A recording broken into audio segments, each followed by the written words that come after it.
welcome to Xplosion. I'm here with... I'm Mackenzie Fields. I also go by the GhostlyMuse on most of my social media platforms. Alright, so tell me about this comic. This comic I created in my sophomore year of college, and it started as a webcomic series that I would publish a full-color page once a week. Okay. The comic got its start because I'm actually a survivor of sexual assault. Yeah, I saw that. Yeah, and so since this incident from my teenage years, I've sort of been dealing with the after effects of this. And so I developed an extreme anxiety issue. I also have PTSD, insomnia, and depression. And as sort of a way to cope and combat my various mental illnesses that I developed as a result of trauma, I sort of sent myself off on an adventure in this magical sort of fantasy type universe with a lot of the things that I enjoyed, so that whenever she came across a monster or a problem or anything that is personified, like a personified version of a problem I'm experiencing in real life, and she defeats it, the problem in real life doesn't seem so big and intimidating anymore. Is that Finding Monsters? Is that in your next book, Finding? Yes. I was reading through it, like, it's just two characters goofing off but having a good time. Yeah.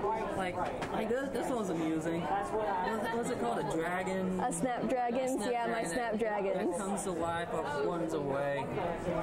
Alright, so why did you so tell me more about the how you pronounce his name?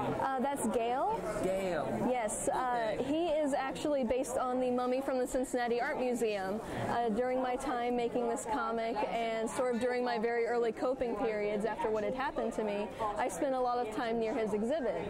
And it was later that I started reading up more about it. There were rumors of the mummy being haunted and stuff, and I made the ghost of the mummy as sort of her sidekick, co-main character. Now later in the book, he eventually gets physical form. Yeah.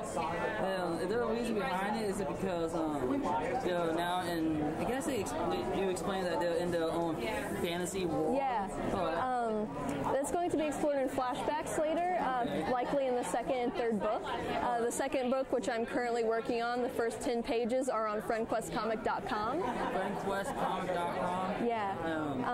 Okay. But during some of the flashbacks and later in the series, you'll find out that before this fantasy universe sort of took hold, he was actually bound to his body. He couldn't leave to a certain extent beyond... yeah, it is mentioned. Yeah. He only can go to like a certain distance. Yeah. Now, what is the coffin? Is it close to the college or? It's actually back in my hometown of Cincinnati. In the book, it's actually within the Temple House, as I call it. Okay. Yeah. And it's close to the college campus, right? It's not close to the college campus that I went to. Oh, no, sorry. Oh, yeah. The first part of the book actually takes place on the Columbus College of Art and Design's campus. Okay, so the college is close by because I think it's like you mentioned, I believe that he cannot. There's only a certain distance he's able to go. Yeah. All right. So by any chance, is that supposed to be you? And, yeah. Okay, let's double check. Yeah. So you always imagine yourself as blue hair? I actually, up until very recently, my entire head was blue, and I have the hat over here in my bag that is sort of iconic. Did you have autographed by someone? It is mentioned. It is autographed. I have it autographed by Stan Lee, Scott McCloud, Art Spiegelman, Tony Moore, the co-creator of The Walking Dead. Lots of really cool people who've been an inspiration and very supportive of me and my goals when it comes to my artwork and graphic novels. So how long have you been drawing?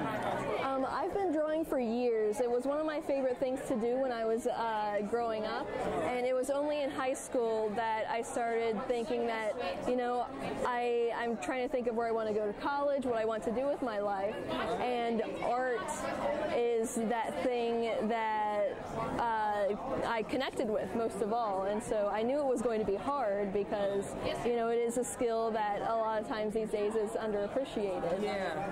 So, what I know is I kind of draw once or not too often, but what I know is a lot of people are not getting as much success as others are. Like, I saw this one one guy, he does like fantastic work, but he doesn't get that many commissions. Yeah, it really depends on your demographic that you're aiming towards, the sort of subject matter that you're selling, and your pricing and stuff in general, and how you present yourself to other people. A lot of the times when it comes to selling artwork, you're selling yourself as much as you're selling your work, because I'll strike up a conversation with people and I'll try and let my personality shine through, and sometimes they're like, all right, I like you and I like your art, so then I'm going to get something. All right.